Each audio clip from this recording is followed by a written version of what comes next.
네, 어제 우리가 살핀 대로 이스라엘 백성들은 하나님의 때를 기다리지 못하고 이방 나라가 있는 그 왕이 있는 모습을 좋게 본 나머지 사무엘에게 우리에게도 왕이 있어야겠다 싶어서 왕을 구했습니다. 당시 사무엘의 높은 나이와 더불어서 사무엘의 아들들의 그 브엘세바에서의 부정적인 그런 통치를 명분으로 하여 사무엘에게 왕을 구했지요.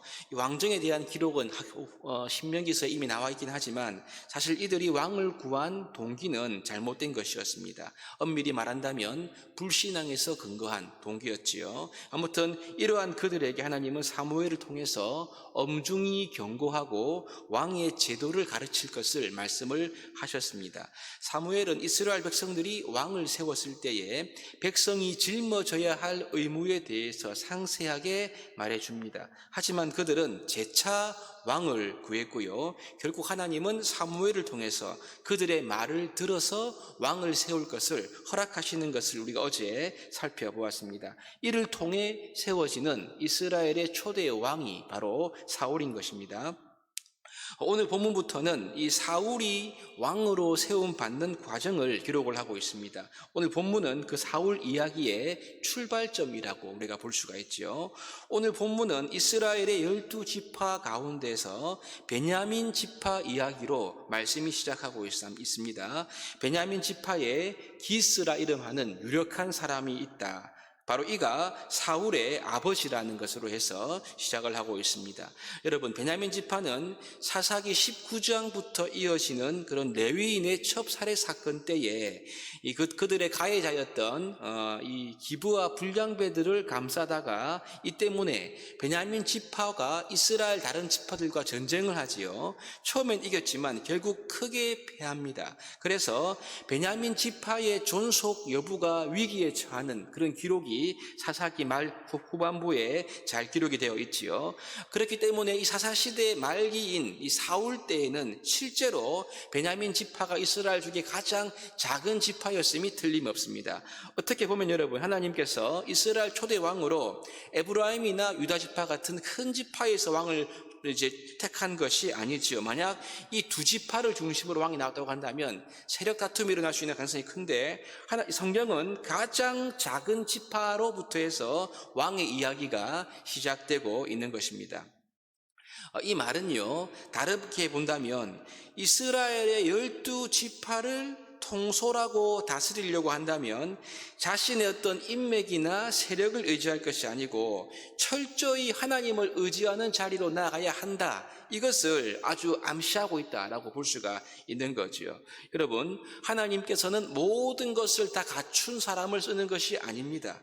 하나님은 부족한 사람을 선택하셔서 그가 하나님을 의지하게 하심으로 인해서 믿음의 사람이 되게 하시고 그렇게 하셔서 우리를 쓰는 것이지요. 그렇기 때문에 내가 가진 조건이나 능력, 혹시 우리의 여러 가지 여건들이 비록 부족하고 작다 해서 하나님이 이것 때문에 역사하지 못한다, 이렇게 볼 수 있는 게 아니라는 거죠.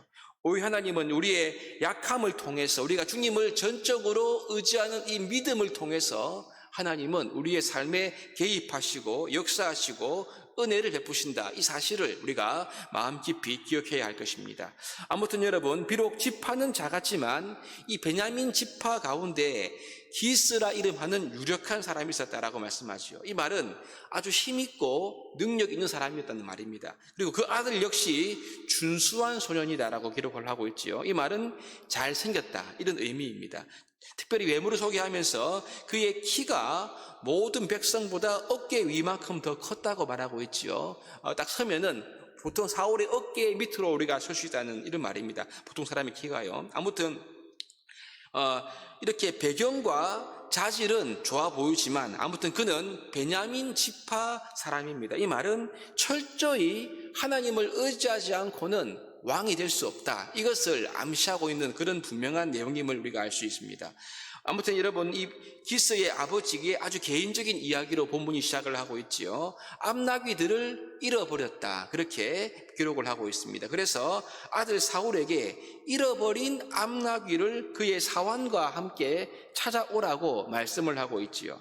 그래서 아버지의 명령, 즉 심부름을 받은 이 사울은 암나귀를 찾기 위해서 한 사환을 데리고 아주 굉장히 넓은 지역을 두루 수색을 했습니다. 하지만 암나귀들을 찾지 못하지요. 그러다가 온 땅이 5절에 보니까 숲 땅이다 라고 말하고 있습니다. 이 숲은 당시에 사무엘이 있었던 라마가 있는 지역이지요. 그래서 이곳까지 왔을 때 사울은 비로소 걱정이 됩니다. 왜냐하면 여러 곳을 다니면서 오랜 시간을 끌었기 때문에 그렇지요. 그래서 아버지께서 암나귀 있는 곳하고 우리 때문에 걱정하겠다 싶어서 돌아가려고 하지요. 이때 이제 사환이 이렇게 말합니다. 이 사환은 아버지가 데려가라는 그 사환이 아닙니까? 이 성읍에 하나님의 사람이 있는데 그가 존경받는 사람으로서 그가 말하면 다 응합니다. 그래서 그에 가서 우리의 길을 물어보자 하죠. 이때 이제 예물을 확인하고 그 성읍으로 갑니다. 갔을 때 마침 물 기르러 나오는 소녀들을 만나지요. 그들에게 길을 묻습니다. 물어보니까 지금 선견자가 성읍에 있고 지금 바로 올라가면 그를 만날 수 있다는 그런 소식을 듣게 되어서 성읍으로 올라가게 됩니다. 여러분, 어떻게 보면은 너무 기가 막힌 우연이 아닐까 싶을 정도로 타이밍이 절묘하게 딱 맞아떨어지고 있는 것을 보게 되는 것이지요. 아버지가 암나귀를 잃어버리는 것으로 해서 사울이 사무엘을 만나기 직전까지 이 성경의 편을 보시면 여러분, 숲 땅에서 처음부터 이 사무엘이라는 이름이 나오지 않습니다. 하나님의 사람, 그 다음 선견자, 마지막 14절에 가서야 비로소 사무엘이라는 이름이 나오고 있지 않습니까? 아주 서서히 점진적으로 사울의 길이 사무엘과 연결되고 있는 것을 우리가 보게 됩니다. 여러분, 우리가 이 오늘 말씀을 통해서 발견할 수 있는 교훈이 무엇일까요? 이것은요, 사울의 아주 평범한 일상의 한 걸음 한 걸음이 하나님의 인도하심으로 인해서 사무엘과 연결되고 있다는 사실이지요. 암나귀를 찾으러 가는 순간부터 해서 사무엘을 만나는 그때까지 하나님의 세밀하신 간섭하심이 그의 일상 가운데 있더라는 것을 볼 수가 있습니다. 그 연결고리가 아주 평범한 일상의 한 걸음 한 걸음을 통해서 하나님의 인도와 섭리가 있다는 것을 보게 되는 거죠. 여러분, 그렇습니다. 이로 보건대 우리의 일상의 모든 것은 다 하나님의 섭리 안에 있다는 것을 우리가 깨달을 수가 있습니다. 사소한 일상 속에서도 하나님의 계획과 뜻이 진행되고 있다, 이 사실을 우리가 믿어야 하는 거죠. 그러므로 여러분, 우리가 예사로 생각하기 쉬운 우리 일상 속에서 하나님의 뜻과 계획이 무엇인가, 이것을 살피는 자세와 지혜가 우리에게 필요한 거죠.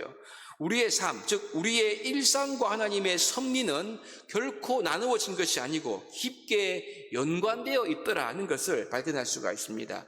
암나귀를 찾는 사소한 가정일로 시작해서 초대의 왕으로 기름 부음을 받는 사울과 같이 우리의 가정의 일, 우리의 직장의 일, 우리의 일터의 모든 일상의 일로 시작해서 하나님의 우리를 향한 뜻, 우리의 가정과 공동체를 향한 하나님의 뜻이 세워진다라는 것을 우리가 잊지 말아야 하는 것이죠. 그러므로 우리가 우리의 삶 가운데 일어나는 크고 작은 일들을 통해서 하나님의 세밀한 인도가 있다, 이 사실을 우리가 믿고 우리의 삶 가운데 주님의 뜻을 찾고 구해야지요. 로마서 8장 28절에 보면요, 우리가 알거니와 하나님을 사랑하는 자, 곧 그의 뜻대로 부르심을 입은 자들에게는 모든 것이 합력하여 선을 이루느니라, 이렇게 말씀합니다. 이 말씀은요, 하나님을 사랑하는 모든 성도들에게 하나님은 그 사람들을 버리는 것이 아니고 모든 일, 우리의 모든 일상의 순간순간까지도 다 하나님의 선을 향하여 나아간다, 그런 하나님의 섭리가 있다는 것을 우리에게 말씀을 하고 있는 것이죠. 이 약속 때문에 우리는 낙심하지 않습니다. 우리의 삶을 인도하실 주님을 신뢰하고 그 어떤 경우에도 우리의 일상 가운데 역사하실 그분을 신뢰하고 나아갈 수가 있는 것이지요. 오늘 사울의 일상 가운데 그를 세밀하게 인도하신 하나님의 섭리를 우리가 보면서 우리의 삶에도 동일하게 세밀하게 인도하실 하나님의 섭리와 이끄심이 있으신 줄을 믿으시기를 바랍니다. 그래서 우리의 일상의 작은 사건, 사고 또 여러 가지 일들 가운데서 하나님의 뜻이 무엇인가 그것을 찾고 구하고 묻고 또 그 하나님의 인도를 받아가는 우리가 삶이 될 때 우리의 일상의 사건을 통해서 하나님의 뜻이 이루어지는 길로 나아가는 은혜가 있게 될 것입니다. 이런 은혜를 사모하며 날마다 우리의 일상 속에서 그분의 임재 가운데 나아가는 우리 모두가 될 수 있기를 주의 이름으로 축복합니다.